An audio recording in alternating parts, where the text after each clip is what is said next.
Entrevista da semana. A nossa convidada de hoje é Cida Damasco. Ela consta no top dos 100 mais admirados jornalistas de economia do país. É um prazer tê-la conosco. Prazer é meu conversar com vocês. Muito obrigado. Você que tem uma vivência e admirada no Brasil inteiro pela competência, pelos trabalhos, qual a sua visão do que devemos esperar para 2023 na economia brasileira? Normalmente, no fim do ano, quando a gente avalia o cenário para o próximo ano, a gente tem uma série de condicionantes, uma série de dificuldades aí para estabelecer com mais segurança esse cenário.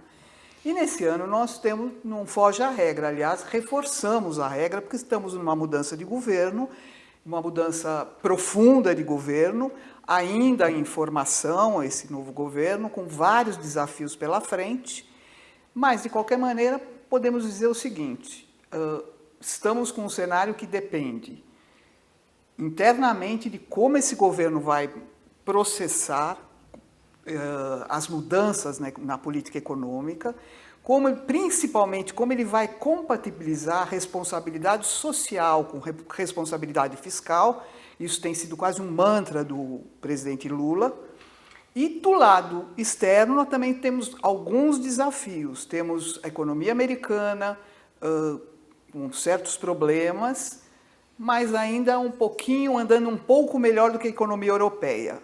De qualquer maneira, tanto a economia americana como a europeia, as voltas com inflação alta, fazendo uma política de juros dura para tentar conter a inflação, e isso nós sabemos, política de juros dura nunca favorece muito a atividade econômica. Portanto, fora e dentro temos condicionantes aí complicadas para o próximo ano, mas temos alguns sinais favoráveis. Quais são? Os sinais favoráveis é que, pelo visto, nós teremos alguns estímulos, ou pelo menos não vamos retirar estímulos à atividade econômica, como é o caso de benefícios sociais. Houve uma promessa tanto do presidente eleito, quanto mesmo do presidente atual, em campanha, de manter o benefício do então Auxílio Brasil, vai voltar a chamar Bolsa Família, de R$600, e ainda com um chorinho aí no governo Lula, para famílias que têm crianças, para as crianças da família. Isso deve manter um certo gás aí na parte da população de menor renda. Isso deve estimular o consumo, isso é benéfico. Mas temos, de novo, repetindo, um desafio muito grande em relação à política fiscal. A inflação, que frequentou aí durante muito tempo o noticiário acima de 10%, os famigerados 2 dígitos aí no acumulado em 12 meses, ela já deu uma boa baixada. E foi mais ou menos aí deve fechar o ano para baixo dos 6%. Para o ano que vem, as expectativas são de alguma coisa um pouquinho acima dos 5%, em torno dos 5%. Ainda acima da meta de inflação, que é de 3,25%, o centro da meta, mas um pouco mais baixo do que se temia há um bom tempo. Se não errarmos muito em política econômica e se não tivermos outros desafios, aí, alguns choques de oferta, etc. e tal, poderemos ter uma inflação um pouco mais sob controle. A questão é juros. Juros que estão elevados, como sabemos, parados aí no 13,75%, juro básico, o Banco Central à espera de sinais mais claros da política econômica para formular a sua política para o próximo ano, está parado, olhando para ver o que vai acontecer, mas aquela expectativa favorável de que poderíamos ter mais rapidamente uma queda de juros, ela não está se consolidando. A perspectiva é que o primeiro semestre, com certeza, não haverá uma queda de juros e, se tudo correr bem, a partir do segundo semestre. E aí tem alguns problemas que eu queria a sua análise. Não, só para terminar com relação à questão dos juros, a gente falou aqui da taxa básica dos 13,75%, mas nós sabemos que na vida real esse não é ninguém toma dinheiro na Selic, faz um crediário com base na Selic. O juro da vida real é muito mais elevado. Ele não, quando a Selic baixou, ele não baixou na mesma proporção, em algumas linhas, inclusive, permaneceu bastante elevado, ainda está elevado e, portanto, um juro alto não é uma coisa que anima muito nem consumidores, nem empresas. Nós temos hoje 12% das micro e pequenas indústrias em cheque especial. Não tem linha de crédito, enfim, juros. O cheque especial, sabemos... É suicídio. Exatamente. Mas é a realidade, infelizmente, que estamos vivendo. Agora, quando olhamos para isso, fica a grande dúvida, que é o governo anuncia políticas de crescimento, ou pelo menos vai trabalhar nesse sentido. Nós temos a taxa de juros e o risco de recessão internacional que trabalham contra o crescimento econômico. Como é que se analisa essa compatibilidade ou não? Eu acho que isso nós vamos ver na prática e no dia a dia como é que isso vai acontecer. Agora, realmente, nós temos fatores ali que podem produzir um choque. O que vai ser determinante e o que vai ganhar essa briga ainda não está muito claro. Mas temos claramente, o governo anunciou várias vezes, tem uma determinação de fazer uma política que induza o crescimento.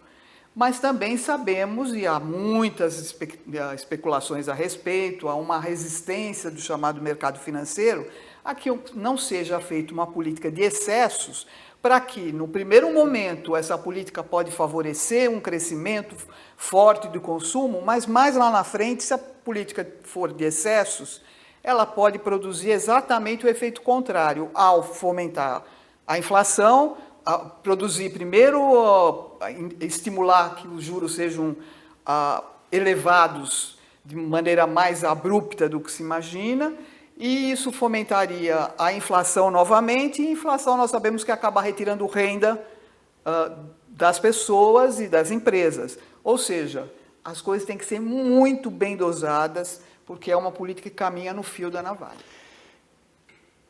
Como é que você vê a integração internacional com tudo isso? Haverá uma mudança na sua avaliação da política do presidente Lula em relação ao presidente Bolsonaro? Como é que você vê essa mudança? Eu acho que, sem dúvida, haverá uma mudança na política externa brasileira. Eu acho que já há sinais claros, a própria escolha do chanceler, Mauro Vieira, já caminha nessa direção, mas também não há aquela questão, será que vamos totalmente para um lado específico e vamos nos aliar incondicionalmente a um tipo de país, a um tipo de administração? Provavelmente não. Eu acho que, nesse sentido, dá para olhar a política internacional dos outros governos. Sim, haverá um diálogo mais forte com o governo americano, como já foi sinalizado. Haverá uma conversa mais frequente e mais madura com o governo chinês, obviamente, necessário, com a presença chinesa na economia internacional e na própria economia brasileira. Tratar os chineses como foram tratados em determinado momento não faz o menor sentido. Então, a gente não precisa chegar a muitos exemplos, mas só olhando isso, com os vizinhos também, afinal de contas, fazemos parte de também, as nossas relações com a Argentina sempre foram muito importantes, então convém tratá-los, é óbvio que devemos tratá-los como vizinhos e como parceiros preferenciais. Então, nesse sentido, eu acho que os sinais já estão mais ou menos claros. Mas só quando a gente fala assim, olha, um diálogo maduro com os Estados Unidos, um diálogo maduro com a China, acho que isso já deixa claro qual será a posição brasileira desse cenário internacional. Dentro desse cenário de retomada, de crescimento, geração de emprego, superando todos esses desafios, necessariamente se passa pelo mercado interno. e isto passa por micro, pequena e média empresa. Essa é a sua avaliação? Sem dúvida. Sem dúvida, uma realidade, não é possível se privilegiar apenas as grandes empresas. Aliás, a propósito dessa questão, há uma grande discussão sobre qual o papel do BNDES nesse novo governo. E muita gente temia a volta daquela política de beneficiar os chamados, entre aspas, campeões nacionais, que eram as grandes empresas e que deveriam puxar o crescimento de vários setores. Essa política se mostrou não adequada, recebeu várias críticas, e há claramente sinais de que não será uma política adotada nesse governo. Os próprios representantes, aí, o pessoal da equipe do Lula, já tem dito várias vezes que o BNDES terá um papel importante também em relação às pequenas e médias empresas. E isso é essencial, evidentemente. Na sua avaliação, você está mais otimista ou menos otimista em relação ao nosso futuro? Eu acho que eu estou otimista, mas pé no chão, sabendo que as nossas dificuldades são grandes, que o cenário é complicado e que terá que haver muita maturidade nesse momento. Compreensão de parte de quem está observando o novo governo. O próprio governo não pode ter nenhuma grande precipitação, tem que ter uma política de ouvir todos os lados, de conversar, de diálogo e tentar superar esses desafios, que são muito grandes. Então, eu me classificaria como uma otimista preocupada e pé no chão. Agora, uma pergunta que nós queremos contar com a tua expertise, tua experiência. No resto do mundo, quando se elege alguém, via de regra, se dá 100 dias de indulto. Né? No passado 100 dias, ou cai um mundo ou sobe um mundo. Por que o Brasil é diferente na sua avaliação? Nem sentou na cadeira, existe críticas. O Brasil naturalmente já tem um pouco essa... jabuticaba brasileira. Já tem um pouco essa ansiedade. Nesse momento e nessa transição, nós sabemos que tem algumas particularidades. O primeiro momento, a primeira questão é que o presidente praticamente saiu de cena.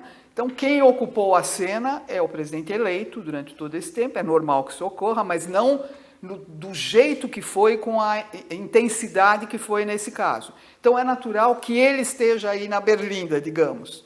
Ao mesmo tempo, foi um tipo de construção de aliança para a eleição, que agora as coisas começam a aparecer. Todos os lados da aliança começam a cobrar posições mais claras. Nem sempre essas posições, quando você chega às questões práticas, nem sempre essas posições são absolutamente coincidentes. Então é natural que haja ali alguns atritos, alguns conflitos. É do ramo da política isso. É a beleza da democracia. Exatamente, e é a democracia. Cida Damasco, nós queremos agradecer muito a sua participação. Infelizmente, chegamos ao final do nosso tempo e dizer que realmente é sempre um prazer tê-la conosco, com todo esse conhecimento acumulado. A você que esteve conosco, o nosso mais profundo agradecimento, com a certeza que estaremos juntos na semana que vem. Até lá!